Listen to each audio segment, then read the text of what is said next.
आज मैं आप लोगों के साथ ऐसे पराठे की रेसिपी शेयर कर रही हूँ जो कि आज से पहले आपने कभी ना तो बनाया होगा और ना ही कभी खाया होगा। और अगर आप इसे किसी को भी खिलाएंगे तो वो बिल्कुल पहचान ही नहीं पाएगा कि आपने ये पराठे किस चीज से बनाकर तैयार किए। बहुत ही फूले फूले और खस्ता हमारे ये पराठे बनकर तैयार होते हैं।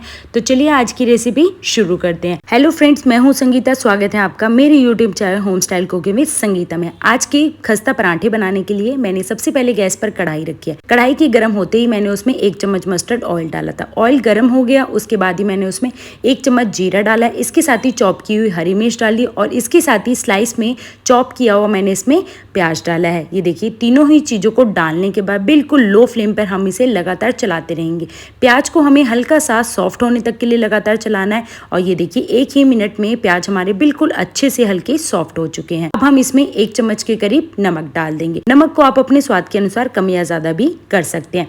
1 बाउल के करीब ही मैंने इसमें बेसन डाला है। बेसन डालकर बिल्कुल लो फ्लेम पर हम इसे कम से कम 3 से 4 मिनट तक के लिए लगातार चलाते रहेंगे। बेसन को या ये समझ लीजिए हमें जब तक चलाना है जब तक कि बेसन में कोई भी लम्स ना रहे और इसमें से एक अच्छी सी खुशबू आना ना शुरू हो जाए।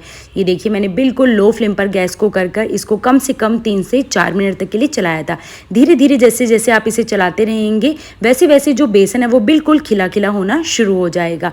मैंने हाई फ्लेम पर 1 मिनट तक इसे चलाया है। अब हम इसमें बाकी मसाले मिक्स करेंगे। 1 चम्मच सूखा धनिया पाउडर, 1/4 चम्मच हल्दी पाउडर, 1/4 चम्मच कश्मीरी देगी मिर्च पाउडर डाला है और 1 छोटे चम्मच मैंने इसमें किचन किंग मसाला डाला है। सभी बेसिक मसाले डालने के बाद अब हम इसमें 1 कटोरी के करीब पानी डालेंगे। पानी डालने के बाद इसे अच्छे से बेसन के साथ मिक्स करेंगे और ये देखिए, मिक्स करते ही ये बहुत ही अच्छे से बाइंड होना शुरू हो जाता है। 1 मिनट तक ही हमें इसे चलाना है। अब हम इसमें चॉप किया हुआ हरा धनिया डाल देंगे। ये देखिए, डालने के बाद अब हम गैस की फ्लेम को बिल्कुल बंद कर देंगे और इसे एक बाउल में निकाल लेंगे।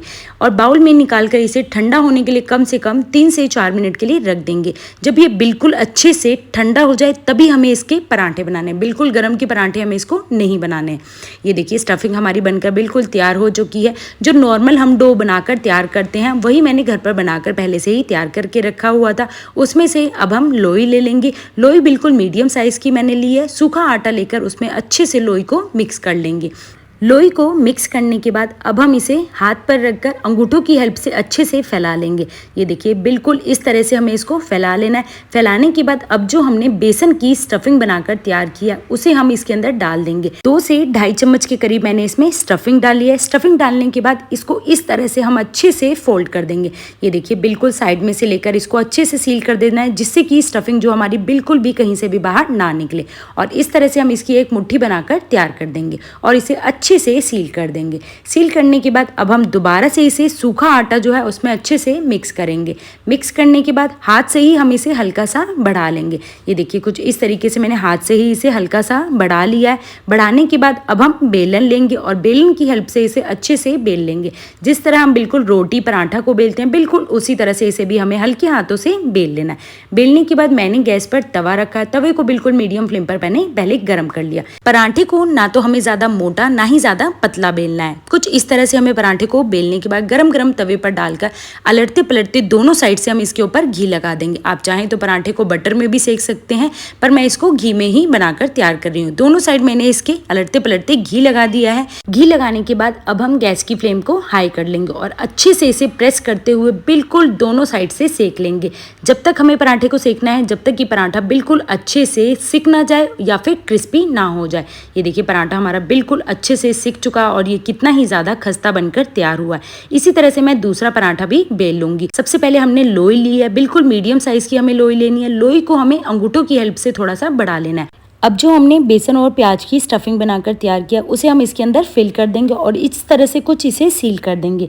सील करने के बाद जो हमने सूखा आटा लिया है उसके अंदर इसको मिक्स करने के बाद इसे हल्का सा हाथ पर हथेली पर रखकर इसे बड़ा कर लेंगे। बड़ा करने के बाद अब हम बेलन की हेल्प से इसे बेल लेंगे और बिल्कुल गरम गरम तवे पर डालकर अलटते पलटते दोनों साइड घी लगाकर इसे सेक लेंगे। बिल्कुल मीडियम टू हाई फ्लेम पर मैंने इसको दोनों साइड से सेक लिया और ये देखिए, बहुत ही खस्ता खस्ता हमारे ये बेसन और प्याज के पराठे बनकर तैयार हो चुके हैं। आप किसी को भी ये पराठे खिलाइए, वो बिल्कुल समझ ही नहीं पाएगा कि आपने ये पराठे किस चीज़ से बनाकर तैयार किए। और अगर आप लोग भी एक ही तरह के पराठे खाकर बोर हो चुके हैं तो एक बार इस बेसन और प्याज के पराठे की रेसिपी को ज़रूर बनाकर ट्राई कीजिए। मुझे तो ये बहुत ही ज़्यादा पसंद आए। इसके साथ ही मैंने लौकी का धुमार वाला रायता बनाकर तैयार किया था। हमारे यूपी में तो इसे धुमार का रायता कहते हैं, जो कि बहुत ही ज़्यादा मेरा और मेरे हस्बैंड का तो फेवरेट है। ये देखिए बहुत ही स्वादिष्ट हमारा लौकी का ये रायता भी बनकर तैयार हो चुका है। अगर आप बोलोगे तो मैं इसकी रेसिपी भी आप लोगों के साथ शेयर कर दूंगी। ये देखिए बहुत ही टेस्टी मेरी तो ये लंच की थाली बनकर बिल्कुल तैयार हो चुकी है। मैं एक पराठे को आपको तोड़कर दिखा रही हूँ कि ये देखिए जो हमने इसमें स्टफिंग डाली है वो कितनी ही ज़्यादा अच्छे से पक चुकी है।